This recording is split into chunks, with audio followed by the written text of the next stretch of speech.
Les feuilles mortes se ramassent à la pelle, les souvenirs et les regrets aussi. Il y a sur les hauteurs de Liège, à 5 minutes du centre-ville, un endroit très spécial, le paradis des animaux, le cimetière animalier de la cité ardente. Ceux qui reposent ici pour toujours s'appellent Finette, Rambo, Kiki, Belle. Ils étaient chiens fidèles, matou câlin, canari chanteur ou cheval d'orgueil. En venant ici, nous savions que nous entrions dans une société privée et nous pensions que, comme n'importe quelle entreprise de pompes funèbres, nous allions y rencontrer des commerciaux avides de profit, des pratiquants du commerce de la mort. À notre grande surprise, c'est tout le contraire que nous avons vu. Nous avons rencontré Marie-France Grace, administratrice déléguée de l'association qui gère les lieux. Nous avions imaginé, avant de la connaître, une femme d'affaires vénale. Nous n'avons jamais été aussi heureux de nous être trompés. Marie-France Grace, bonjour. Vous êtes administrateur délégué de la société anonyme Le Paradis des Animaux, qui est un cimetière animalier d'une grande importance au niveau taille. Dites-moi, comment est née cette idée de créer un cimetière pour les animaux ? Cette idée est venue d'un chat qui est décédé, que mon mari a conduit à la SPA, en voyant venir le camion du clos d'équarrissage qui, avec son grappin, chargeait les animaux. Il a dit, il faut que je fasse quelque chose. Donc de là est partie cette idée de cimetière animalier. Mais il a fallu chercher un terrain, il a fallu avoir des autorisations. Et ça a pris 6 ans pour mettre ça en route. Parce qu'ici, on a toutes les autorisations au niveau région wallonne également. Nous sommes à quelques minutes du centre-ville et pourtant ici, on n'entend aucun bruit. Le visiteur peut s'asseoir sur l'un ou l'autre des bancs qui longent les allées et y écouter le chant des oiseaux comme un concert qui serait donné en l'honneur de leurs congénères défunts. Si vous venez visiter les lieux, n'y venez pas en simple curieux, mais plutôt comme les amis des animaux que vous êtes. Ne portez pas de jugement sur ce que vous voyez. Ne vous moquez pas du jouet qu'un enfant a peut-être déposé en gage d'amour sur la tombe de son compagnon disparu. Quand un animal décède chez quelqu'un, généralement, ce quelqu'un, s'il a la possibilité de le faire, il l'enterre dans son jardin. Mais je pense que la loi ne l'autorise pas en principe. En principe, la loi ne l'autorise pas, mais bon, je ne sais pas si les gens auront des problèmes s'ils l'enterrent dans leur jardin. Moi, je ne suis pas contre, donc je n'irai jamais dénoncer quelqu'un, donc voilà. Là, ça, c'est une très bonne réponse et je vous en remercie.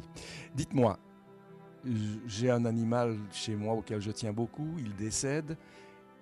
Qu'est-ce que je peux faire pour qu'il vienne chez vous ? Déjà, vous prenez contact avec nous au téléphone. Là, on s'arrange du jour que vous l'amenez, ou vous l'amenez de suite si on est sur place. On prend en charge, on fait l'enterrement le lendemain du dépôt, en présence des personnes. Donc les gens reviennent le lendemain et ils assistent à l'enterrement. Si vous venez au paradis des animaux, dites-vous bien que ce n'est pas un cimetière de riches. Il est la dernière demeure d'animaux qui ont souvent appartenu à des gens modestes, voire même à des allocataires sociaux. C'est pour ça que les prix pratiqués ici sont relativement modestes. Ça coûte combien de faire enterrer son animal chez vous ? Chez nous, c'est à partir de 162 €. Ça, c'est avec une housse biodégradable. Maintenant, il y a des cercueils. Mais ce n'est pas une obligation de prendre un cercueil, mais si les gens veulent un cercueil, c'est 250 € en plus des 162. Mais le cercueil n'est pas obligatoire, parce que les housses sont très grandes et ils sont très bien emballés. Ces lieux de recueillement vous font inévitablement réfléchir à votre propre vie, au côté dérisoire des choses, mais en aucun cas, ils ne vous laissent indifférents. Chacun a son libre arbitre, agit en toute liberté et il n'appartient à personne le droit de contester ces deux principes. Au paradis des animaux, il existe un columbarium où sont conservées les cendres d'animaux et un columbarium où peuvent être conservées aussi celles de leurs propriétaires afin que les uns et les autres soient réunis à nouveau.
Comme dans un funérarium pour humains, il y a ici une pièce réservée exclusivement aux tout derniers instants qui précèdent l'enterrement de l'animal décédé. Un dernier moment pour dire au revoir à son compagnon en toute dignité. Si vous rendez visite à Marie-France et à son équipe, tous administrateurs non rémunérés, quand vous partirez, n'oubliez jamais cette phrase de Lamartine. On n'a pas deux cœurs, un pour les animaux et un pour les humains. On a un cœur où on n'en a pas.